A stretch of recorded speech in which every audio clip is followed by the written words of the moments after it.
Quiet quitters, now they are extremely frustrating because they just do the bare minimum that they can get away with and no more. So you can recognize a quiet quitter because they shave time off the day. They're always a little bit late. Their lunch hours are a little bit long. They pack up and are ready to go and run out the door 10 minutes before the end of the day. They don't do anything extra at all. They don't offer any ideas. They don't offer any creativity. They don't give you voluntarily anything extra.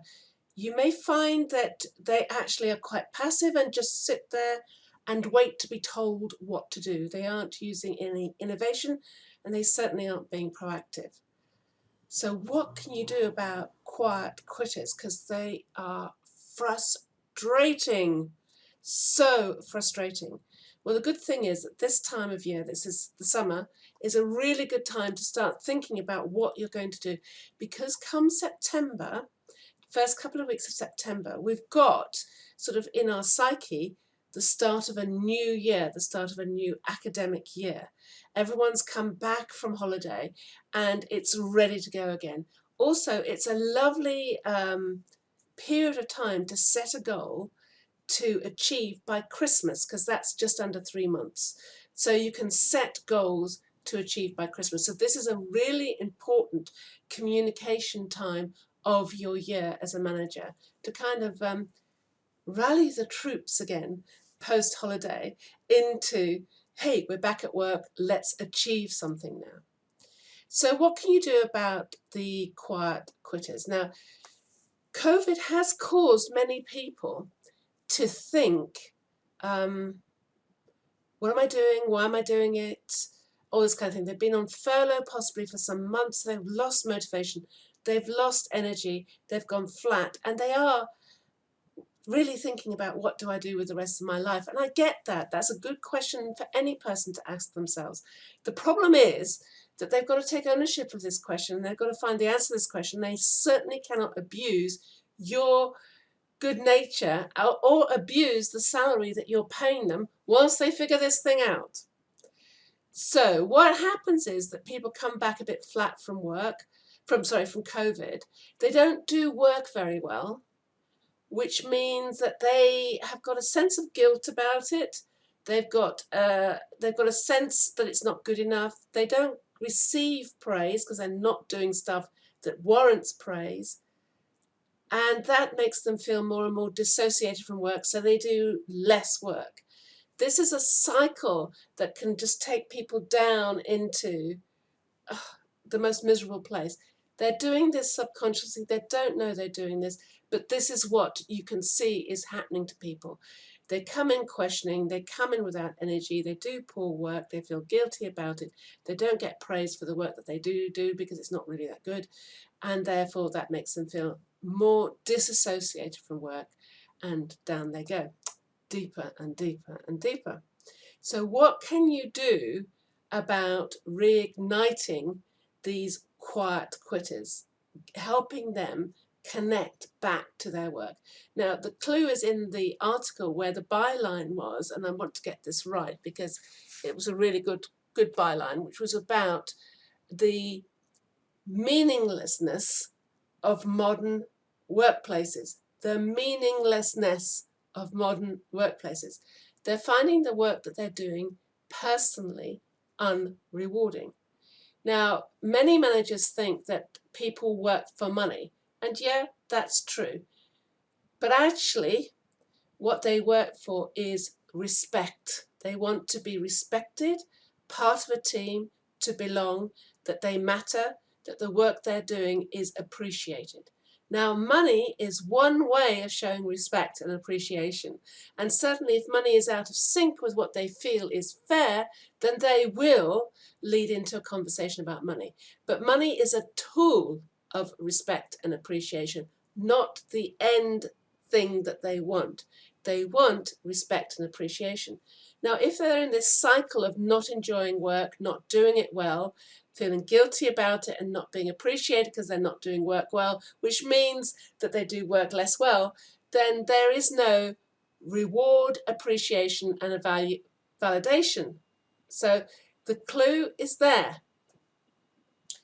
The first thing you do is drop your judgment about them. This is so difficult to do.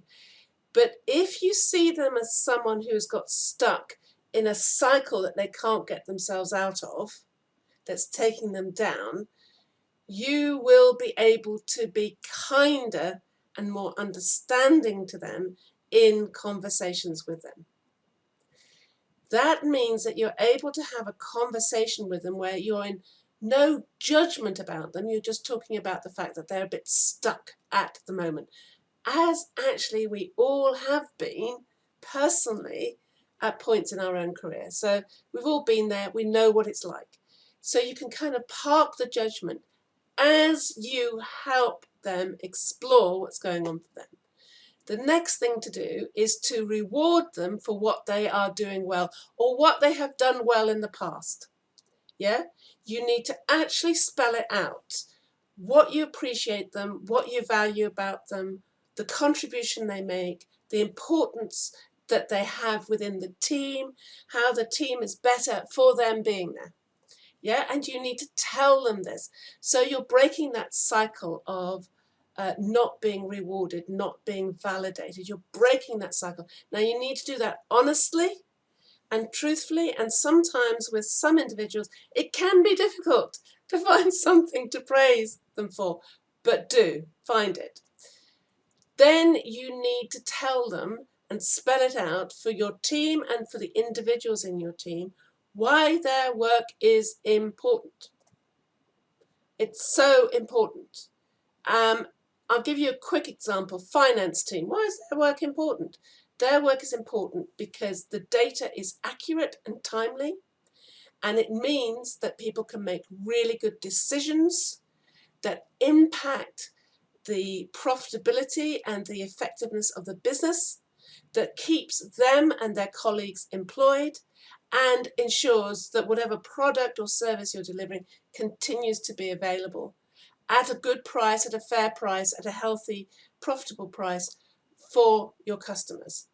I mean, there's a huge bit that you can elaborate and embroider on that, but that's just one example of how the traditionally boring finance team, their work has meaning and it has purpose. So you want to do everything you can to get over the fact to them that their work actually does matter, that they matter. Now, I've just given you some top-line stuff here to do to start thinking about this. As I say, this is a very useful time of the year to be doing this because we're coming back after holidays at the end of August, beginning of September, and you've got now 3-4 weeks to think about the messaging that you want to give your staff when they come back.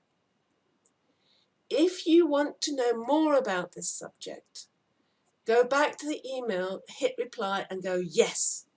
Because if I get people expressing an interest, I will offer something around this to help you explore this whole thing around breaking this cycle, resolving these quiet quitters, reinvigorating people, reminding them why they're there, and ensuring that they enjoy their work, get reward from their work, whilst you and the company in return get a good week's work out of each pay packet that you are paying. So go to the email, hit reply, type yes, bang, if you want more on this topic. Hope this has been useful. Oh, by the way, if you've got any comments to make or any particular examples that you would like me to explore, don't hesitate to put that in the email as well. I'd love to hear what your experiences of this are as well. Hope this has been useful.